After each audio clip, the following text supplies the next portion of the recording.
Ma, sabi ni Papa, luto ko daw pansit canton. Nako, Yael, kanina pa ako luto ng luto. Pagkatapos magluto, hugas ng pinggan.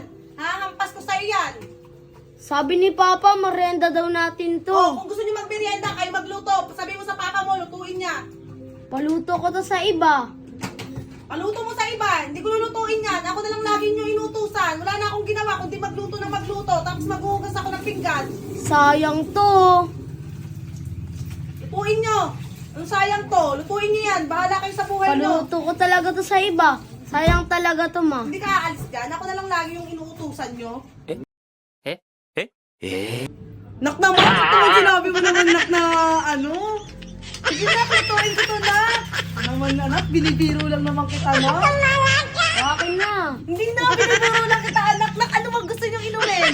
Bibili akong soft drinks. Magpapainit ako ng tubig. Anong gusto niyo? Kape? Kape ang gusto. Okay na. Ayan, sabi mo kay papa mo, lulutuin ko na agad to.